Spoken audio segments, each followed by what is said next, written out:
नमस्कार दोस्तों, आपके अपने YouTube चैनल पर मैं एसआर सैनी ज्योग्राफी क्लास के अंदर आपका बहुत बहुत स्वागत करता हूं, बहुत बहुत अभिनंदन करता हूं दोस्तों। फ्रेंड्स, हमारी जो क्लास है वो ज्योग्राफी की क्लास है। ज्योग्राफी की क्लास के अंदर हम कंटिन्यू एक एक टॉपिक लेते जा रहे हैं और पढ़ते जा रहे हैं और क्लियर होते जा रहे हैं हमारे। तो फ्रेंड्स, आज हमारा एक नया टॉपिक है, न्यू टॉपिक है, बहुत इंटरेस्टिंग टॉपिक है। तो वो अपना कौन सा टॉपिक है हम देखते हैं। बोर्ड पे आपको दिखाई दे रहा होगा कि वायुदाब की पेटियां और पवन संचरण, जिन्हें हमें pressure belt and the wind circulation के नाम से जाना जाता है। तो फ्रेंड्स, आपको दिखाई दे रहा होगा बोर्ड के ऊपर सबसे पहला शब्द लिखा हुआ है वायुदाब। तो हम वायुदाब की पेटियां और पवन संचरण पढ़ने से पहले हम सबसे पहले जानते हैं दोस्तों कि वायुदाब होता क्या है। वायुदाब के बारे में हम जानकारी लेते हैं, उससे बाद एक एक करके हम चलते जाएंगे और एक एक करके समझते जाएंगे, पढ़ते जाएंगे। तो फ्रेंड्स, हम सबसे पहले देखते हैं वायुदाब के बारे में।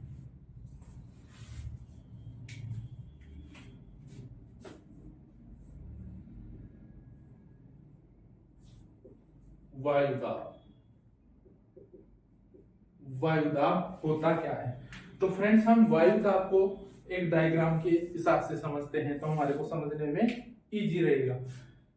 फ्रेंड्स, हम देखते हैं कि वायुदाब है हमारे चारों तरफ वायु का जो आवरण है वायुमंडल के अंदर, उसे हम वायुदाब कह रहे हैं। तो वायुदाब को हम डेफिनेशन के रूप में लिखेंगे तो किस प्रकार लिखेंगे, तो वो समझने के लिए हम देखते हैं दोस्तों। मान लेते हैं कि एक इकाई मान लेते हैं, मान लेते हैं कि 1 सेंटीमीटर है ये, एक लंबा 1 सेंटीमीटर चौड़ा 1 सेंटीमीटर यूं।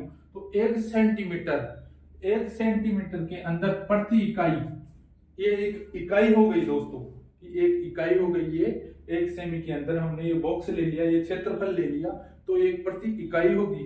तो इस इकाई के अंदर वायु का पड़ने वाला दाब ही उस स्थान का वायुदाब कहलाएगा। दोस्तों समझते हैं कि ये वायुदाब है हमारे चारों तरफ से, इसमें यह वायुदाब लग रहा है। तो इस इकाई के ऊपर पड़ने वाला वायु का भार, वायु का जो भार पड़ेगा इस क्षेत्र के अंदर, उसे ही हम क्या कहेंगे, वायु के भार को ही क्या कहेंगे, हम वायुदाब कहेंगे। आया समझ में। वायुदाब किसे कहते हैं कि प्रति इकाई क्षेत्र पर पड़ने वाले वायु के भार को ही उस स्थान का वायुदाब कहलाएगा। ठीक है, जो हम इकाई मान लेते हैं कि एक इकाई है, इस इकाई पर वायु का भार पड़ रहा है, वो भार क्या कहलाता है, उस स्थान का वायुदाब कहलाता है। ठीक है फ्रेंड्स, आया समझ में। अगर आगे देखते हैं दोस्तों, जो वायुदाब होता है, इस वायुदाब को मिलीबार के अंदर व्यक्त किया जाता है। हम लिखते हैं तो उसको कैसे लिखते हैं, मिलीबार के अंदर व्यक्त करते हैं। किसके अंदर, मिलीबार में व्यक्त करते हैं। ठीक है फ्रेंड्स, वायुदाब होता है उसे मिलीबार में व्यक्त करते हैं। और दोस्तों, वायुदाब होता है, उसके मापने का जो यंत्र होता है, हम समझते हैं मापने का जो यंत्र होता है, उसे क्या कहते हैं, उसे वायुदाब को नापने के यंत्र को हम बैरोमीटर के नाम से जानते हैं। क्या होता है, बैरोमीटर होता है। और बैरोमीटर की बात करते हैं तो इसके अंदर पारा भरा हुआ था। तो फ्रेंड्स, हमारे समझ में आया, जो एक प्रति इकाई क्षेत्र है उसके ऊपर पड़ने वाले भाग को वायुदाब कहा हमने। उससे वायुदाब को किससे व्यक्त किया जाता है, मिलीबार से व्यक्त किया जाता है। और वायुदाब को किससे नापा जाता है, मिलीबार से नापा जाता है। और मिलीबार बैरोमीटर से नापा जाता है, और उसमें क्या भरा जाता है, पारा भरा हुआ होता है। तो फ्रेंड्स, अगर इसको हम डेफिनेशन के रूप में लिखेंगे तो किस प्रकार लिखेंगे, हम देखते हैं। वायुदाब को धरातल पर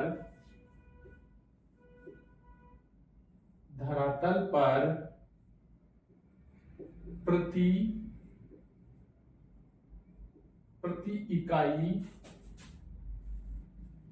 प्रति इकाई क्षेत्र यानी सेंटीमीटर स्क्वायर समझ सकते हैं कि 1 सेंटीमीटर है प्रति क्षेत्र पर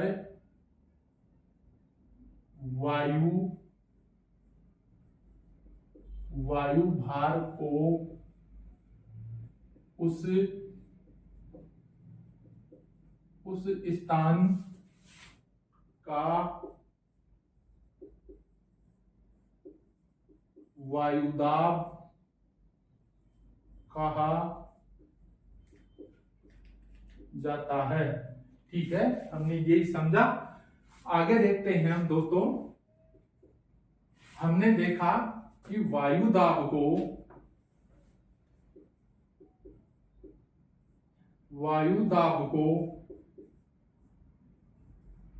मिलीबार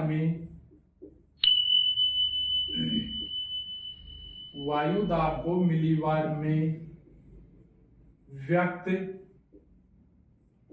किया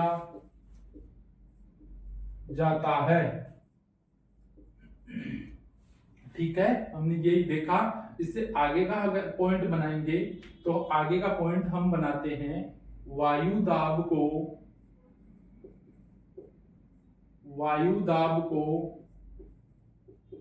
मापने का यंत्र बैरोमीटर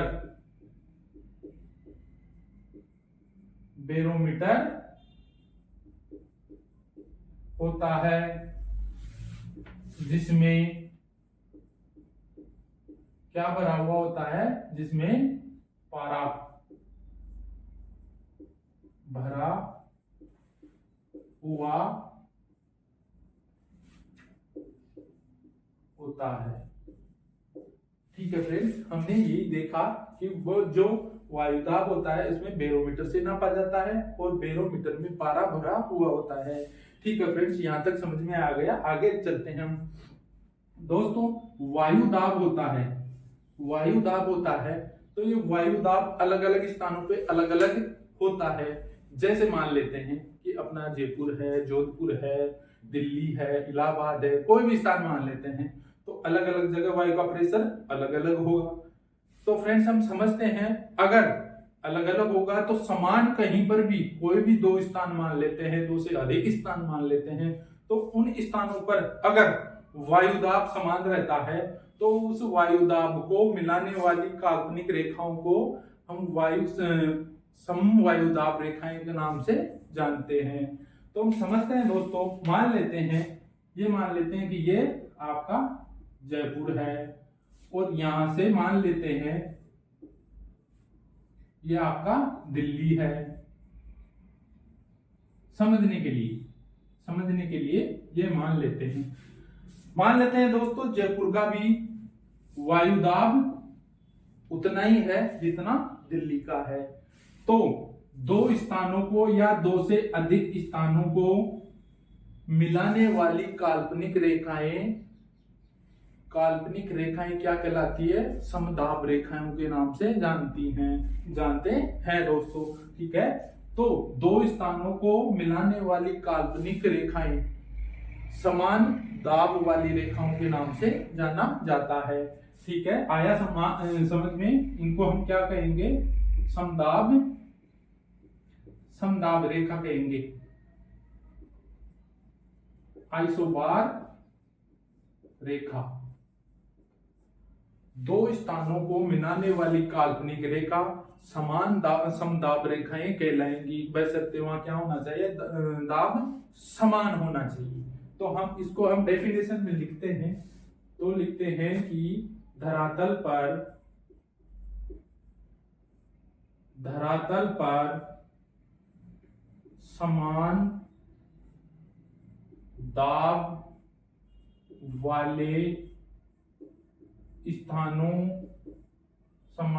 वाले स्थानों को मिलाने वाली काल्पनिक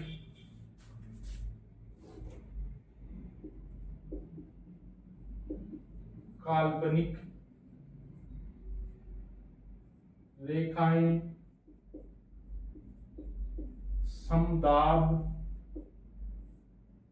समदाब या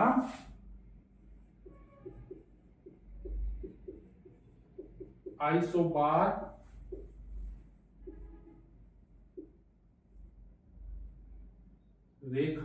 रेखाएं होती हैं।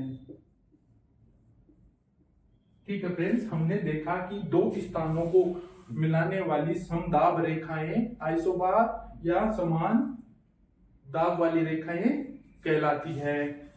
ठीक है दोस्तों, हमने यहां तक देख लिया। तो यहां से अब आगे देखते हैं, अगला पॉइंट देखते हैं। हम वायु दाब के बारे में देख रहे हैं। दोस्तों होता क्या है, ताप और दाब दो चीज होती हैं धरातल पर, दो चीज मुख्य रूप से होती हैं। ताप होता है जहां दाब कम होता है। कहने का मतलब ये हुआ दोस्तों, ताप और अपना दाब होता है, उसके अंदर संबंध कैसा होता है, उल्टा होता है। समझते हैं कैसे होता है। जैसे मान लेते हैं दोस्तों, ये अपना सूर्य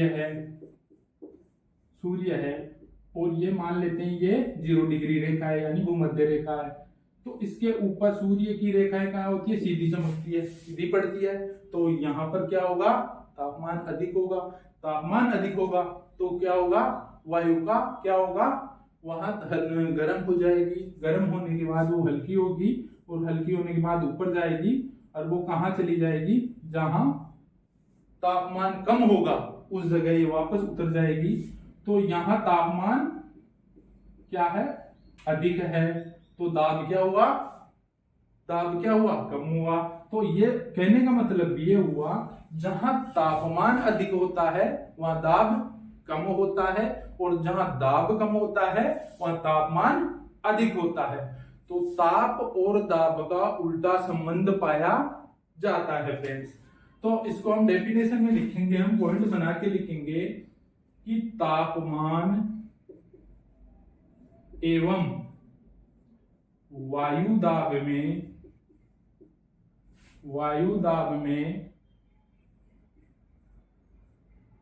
व्युत्क्रमानुपाती, ये शब्द आता है, व्युत्क्रमानुपाती उल्टा संबंध पाया जाता है। ठीक है फ्रेंड्स, जहां तापमान अधिक होगा वह वायु दाब कम होगा।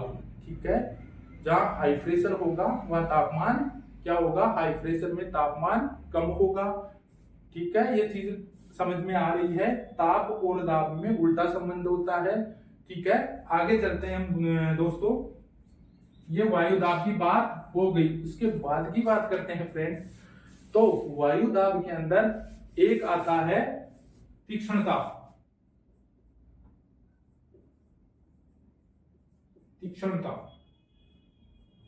एक तीक्ष्णता शब्द आता है। क्या आता है, तीक्ष्णता।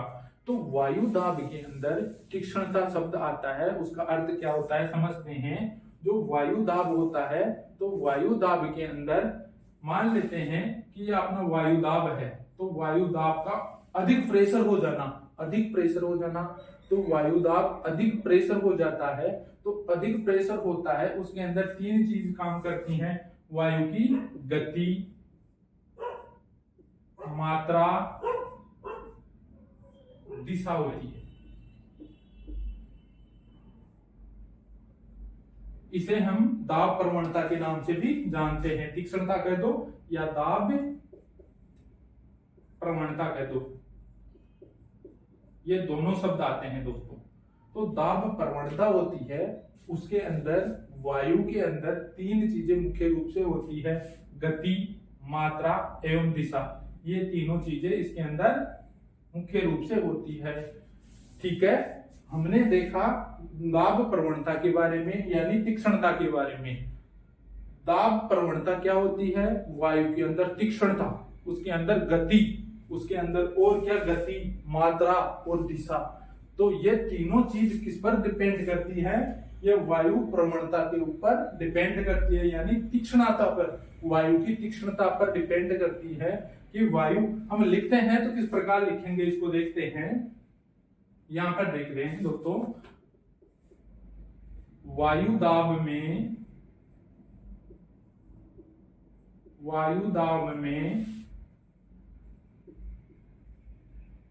पवनों, वायु दाब में दाब प्रवणता, दाब प्रवणता के अंतर से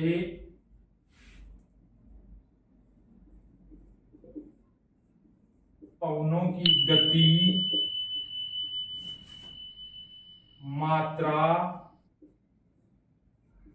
एवं दिशा निर्भर करती है। ठीक है, आया समझ में। जो पवनें होती है तो पवनों के अंदर कितनी तीक्ष्णता है, वो तीक्ष्णता क्या निश्चित करती है, उस पवनों की गति, भाई गति कितनी है, कितनी मात्रा है और कौन सी दिशा में जाएगी। दिशा का मतलब ये हुआ कि ये हाई प्रेशर से लो प्रेशर के अंदर जाएगी। ठीक है, दिशा तो कौन सी दिशा में जाएगी कि पवनों की अगर प्रवणता है तो वो हाई प्रेशर से लो प्रेशर की तरफ जाएगी, और कितनी मात्रा है, कितनी मात्रा में अधिक जा रही है और किस गति से जा रही है, किस पर डिपेंड करती है, तीक्ष्णता पर निर्भर करती है। तो आया समझ में, दाब प्रवणता किसे कहते हैं, ये किन तीनों चीजों पर निर्भर करती हैं। तो फ्रेंड्स हम कह सकते हैं कि पवने सदैव हाई प्रेशर से, उच्च दाब से लो प्रेशर,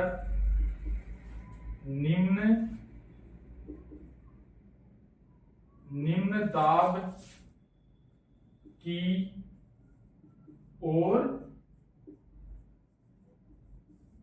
चलती है। ठीक है, आया समझ में। पवने होती है वो हाई प्रेशर से लो प्रेशर की तरफ चलती है। ठीक है, आया समझ में। दोस्तों हम आगे देखते हैं, वायु दाब की बात कर रहे हैं तो वायु दाब के अंदर दोस्तों एक निश्चित चीज होती है, तो वो हम समझते हैं। मान लेते हैं दोस्तों अपनी सौरमंडल है, कौन सी है, सौरमंडल है, हम सौरमंडल की बात कर रहे हैं। ठीक है, सौरमंडल में दोस्तों क्या होता है, सौरमंडल में दोस्तों होता यह है कि मान लेते हैं कि ये अपना सौरमंडल है, ये अपना सौरमंडल है। तो सौरमंडल में क्या होता है दोस्तों, सौरमंडल में होता यह है कि ये अपना ये धरातल है, क्या है, ये धरातल है। तो धरातल के ऊपर, धरातल से हम जैसे ही ऊपर जाते हैं तो 165 मीटर ऊपर, किसकी बात कर रहे हैं हम, सौरमंडल की बात कर रहे हैं दोस्तों। 165 मीटर वायुमंडल की तरफ चलते हैं धरातल से, तो होता क्या है, 1 डिग्री तापमान कम हो जाता है, 1 डिग्री तापमान कम हो जाता है। सौरमंडल में क्या होता है, 165 मीटर जैसे ही हम सौरमंडल में ऊपर जाते हैं तो तापमान की दर कितनी कम हो जाती है, 1 डिग्री तापमान कम हो जाता है। कहाँ होता है ये, सौरमंडल की बात कर रहे हैं दोस्तों। वायु दाब की बात करते हैं तो धरातल से हम ऊपर चलते हैं सौरमंडल में, कहां पर, सौरमंडल में, हम बात कर रहे हैं सौरमंडल की। सौरमंडल में जैसे ही हम धरातल से ऊपर चलते हैं तो 10 मीटर में, 10 मीटर, कहां, 10 मीटर, 10 मीटर जैसे ही हम ऊपर जाएंगे तो क्या होगा, कितना, 10 मीटर जैसे ही हम ऊपर जाएंगे तो मिलीबार, कितना, ये वायुदाब कितना कम हो जाएगा, 1 मिलीबार वायुदाब कम हो जाएगा। ये दोस्तों ये सिस्टम चलता रहता है। ये अपन ध्यान रखेंगे कि जैसे ही हम धरातल में कहां पर सौर मंडल में 165 मीटर ऊपर जाते हैं तो 1 डिग्री तापमान कम हो जाता है। और हम वायुदाब की बात करते हैं तो जैसे ही 10 मीटर ऊपर जाते हैं तो 1 मिलीबार वायुदाब कम हो जाता है। ये सिस्टम चलता रहता है। कहां पर चलता है? ये सौर मंडल में। तो दोस्तों हम लिखते हैं वायुदाब की बात कर रहे हैं तो हम धरातल से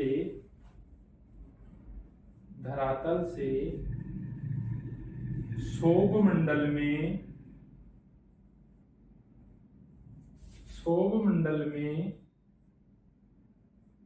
165 मीटर ऊपर जाने पर 1 डिग्री तापमान कम होता रहता है, जिसे हम क्या कहते हैं? जिसे हम सामान्य ताप पतन की दर कहते हैं। आया दोस्तों? हमने कहा धरातल से जैसे ही 165 मीटर ऊपर जाते हैं तो 1 डिग्री तापमान कम होता जाता है। कहां पर? सौर मंडल में, जिसे हमने क्या कहा? सामान्य ताप पतन दर की नाम से जानते हैं। आगे हमने देखा दोस्तों धरातल से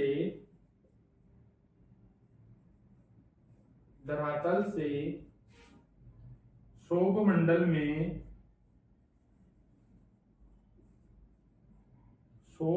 में 10 मीटर ऊपर जाने पर 1 मिलीबार वायु दाब कम होता रहता है या होता जाता है। ठीक है दोस्तों, तो हमने देखा जो वायु मंडल होता है धरातल से सौर मंडल के अंदर, तो यहाँ तापमान और मिलीबार में ये संबंध पाया जाता है। दोस्तों एक चीज और रह जाती है, वायुदाब की बात कर लेते हैं। तो औसत वायुदाब की बात करते हैं तो औसत वायुदाब कितना होता है दोस्तों? अपना औसत वायुदाब होता है अपना 1013.25 मिलीबार औसत होता है। तो दोस्तों ये कहां पर होता है? हम पृथ्वी की बात करते हैं तो पृथ्वी की बात करते हैं तो अगर ये मान लेते हैं ये अपनी पृथ्वी है तो ये कहां पर होता है? औसत पृथ्वी की धरातल की बात करते हैं तो ये दोस्तों होता है, जैसे मान लेते हैं ये आपका इक्वेटर है, भूमध्य रेखा है और ये अपना अक्षांश रेखा है जो कौन सी है? 45 डिग्री अक्षांश रेखा है। तो दोस्तों ये औसत तापमान होता है, इसे 45 डिग्री अक्षांश पर पाया जाता है। शर्त क्या होती है दोस्तों? यहाँ समुद्र होना चाहिए। यहाँ क्या होना चाहिए? समुद्र होना चाहिए। समुद्र होना चाहिए। डिग्री कितनी अक्षांश डिग्री? 45 डिग्री, जहां पर औसत वायुदाब पाया जाता है। औसत वायुदाब कितना होता है? 1013.25 मिलीबार होता है। तो हम इसको भी थोड़ा सा लिखेंगे तो उसको भी हम लिख लेते हैं। धरातल पर औसत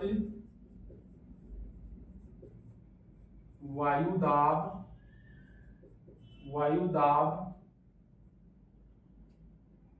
समुद्र तल पर या समुद्र सतह पर 45 डिग्री कितनी अक्षांश 45 डिग्री अक्षांश 45 डिग्री धरातल पर औसत वायुदाब समुद्र की सतह पर 45 डिग्री अक्षांश पर कितना होता है? 1013.25 मिलीबार होता है। ठीक है फ्रेंड्स, तो हम अपने समझ में आया। हमने आज सबसे पहले देखा वायुदाब के बारे में, तो वायुदाब की हमने डेफिनेशन देखी।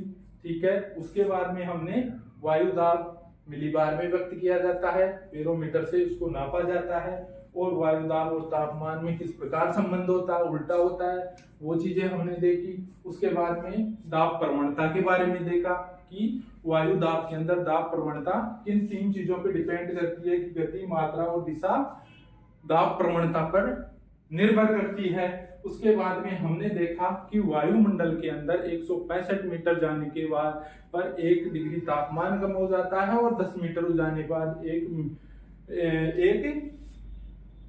मिलीबार वायुदाब कम होता जाता है। ये चीज हमने देखा। और औसत वायुदाब की बात करते हैं तो वो 45 डिग्री अक्षांश पर होता है, समुद्र की सतह पर होता है, और कितना होता है? 1013.25 मिलीबार होता है। ठीक है फ्रेंड्स, आज के लिए इतना ही। Thank you.